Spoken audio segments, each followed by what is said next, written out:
Le Seigneur soit avec vous. Évangile de Jésus-Christ selon saint Marc, au chapitre 12, du 38e au 44e verset. Dans son enseignement, Jésus disait: « Méfiez-vous des scribes qui tiennent à sortir en robe solennelle et qui aiment les salutations sur les places publiques, le premier rang dans les synagogues et les places d'honneur dans les dîners. Ils dévorent les biens des pauvres, des veuves et affectent de prier longuement. Ils seront d'autant plus sévèrement condamnés. » Jésus s'était assis dans le temple en face de la salle du trésor et regardait la foule déposer de l'argent dans les troncs. Beaucoup de gens riches y mettaient de grosses sommes. Une pauvre veuve s'avança et déposa 2 piécettes. Jésus s'adressa à ses disciples. « Amen, je vous le dis, cette pauvre veuve a mis dans les troncs plus que tout le monde, car tous, ils ont pris sur leur superflu, mais elle a pris sur son indigence. Elle a tout donné, tout ce qu'elle avait pour vivre. » Acclamons la parole de Dieu. Louange à toi, Seigneur Jésus. Bien-aimés dans le Christ, loué soit Jésus-Christ et Marie Immaculée. Aujourd'hui, nous célébrons le 32e dimanche du temps ordinaire de l'année liturgique B. Aujourd'hui, les 3 lectures peuvent se résumer à un thème ou à une phrase simple: quand notre offrande devient don de notre vie. Nous sommes invités aujourd'hui à donner notre vie en offrande, à donner notre vie pour le salut des âmes, à donner notre vie pour le progrès de l'humanité. Nous avons suivi dans la première lecture du livre des Rois, au chapitre 17, du 10e au 16e verset. Le prophète Élie, combattu par le puissant de son époque, qu'il remettait toujours en cause, trouva accueil auprès d'une veuve de Sarepta. Cette veuve donne tout ce qu'elle avait comme raison de vivre. Et en donnant tout cela, elle obtient une survie éternelle.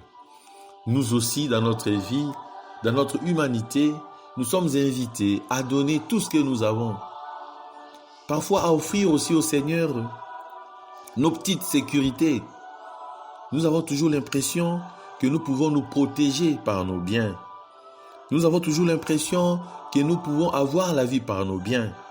Mais en regardant la réponse de cette femme au prophète Élie, on peut se dire qu'elle n'était pas prête à offrir toute sa vie. Elle n'était pas prête à offrir tout ce qu'elle avait pour vivre. Elle dit: « Je le jure par la vie, je n'ai qu'une poignée de farine dans une jarre et un peu d'huile dans un vase. Je ramasse 2 morceaux de bois pour mon fils et moi. Nous allons manger et nous allons mourir. » Voilà que cette veuve, bien qu'elle a une certaine assurance alimentaire, c'est qu'après cette alimentation, elle va mourir. Mais en donnant cela au prophète Élie, en acceptant de préparer d'abord pour le prophète Élie, on nous dit que cette dame n'a plus jamais manqué à manger. Nous aussi, nous devons nous libérer de notre égoïsme. Nous devons sortir de notre conception personnelle, de notre ego, pour aller vers les autres. Et à ce moment-là, le Seigneur nous donne ce dont nous avons besoin. Nous devons savoir nous sacrifier pour l'Église, savoir nous sacrifier pour les autres.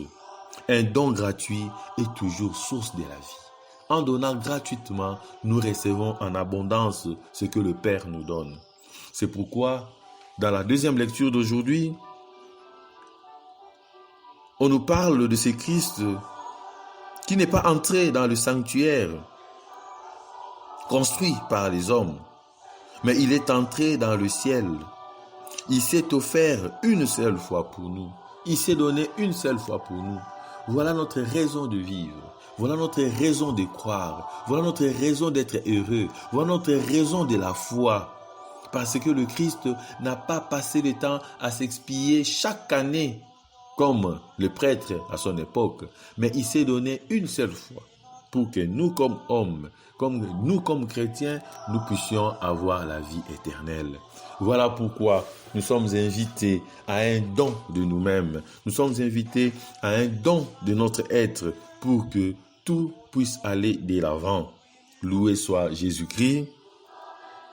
Et aujourd'hui, une fois de plus, dans l'évangile de Saint Marc, au chapitre 12, du 38e au 44e verset, on nous présente le Christ qui loue la charité de cette veuve qui a tout donné. Tout ce qu'elle avait pour vivre, elle a tout donné. Tout ce qu'elle avait pour tenir encore à la vie. Et nous sommes appelés à la générosité. Nous devons être généreux. Généreux pas seulement pour nous-mêmes, être généreux pour les autres. C'est-à-dire avoir un œil attentif à l'humanité. Nous devons être généreux, savoir partager, savoir voir les autres s'épanouir avec nos biens. Cela est très important. C'est donc gratuit, c'est parce que nous aussi, nous avons reçu gratuitement de Dieu. En donnant de nos biens, que devons-nous, que donnons-nous? Posons-nous cette question. Quand nous donnons nos biens, qu'est-ce que nous donnons aux autres? Que créons-nous en donnant ces biens aux autres? Chers frères dans le Christ bien-aimé, nous devons comprendre qu'un cadeau porte toujours la marque de celui qui le donne. Quand je donne à l'autre ce que j'ai, c'est mon être que je donne à mon frère, c'est mon être que je donne à ma sœur. Nous possédons en abondance ce que nous cédons pour acquérir ce que nous convoitons. Et là, ce n'est pas bon. Là, ce n'est pas bon. Si notre générosité est calculée, nous ne donnons qu'à ceux qui peuvent nous restituer. Nous donnons avec calcul pour avoir plus. Là, c'est une manière de répondre à notre esprit de convoitise. Nous voulons ce qui se trouve entre les mains des autres. Nous voulons arracher ce qui est entre les mains des autres. D'où nous employons des stratégies simplement pour acquérir tout cela. Bien-aimés dans le Christ, aujourd'hui, le Seigneur nous précise que dans bien des cas, nous ne faisons que changer un avantage contre un autre avantage. Marcher pour simplement avoir ce que nous voulons. Marcher pour simplement convaincre les autres. Ça, c'est un marché peu coûteux. C'est un marché peu coûteux. C'est un marché qui ne contient pas le sacrifice. C'est un marché qui ne contient pas le sens divin de la gratuité. Il en va tout autre lorsque ce que nous donnons, c'est un peu de notre vie et que nous n'attendons rien en retour.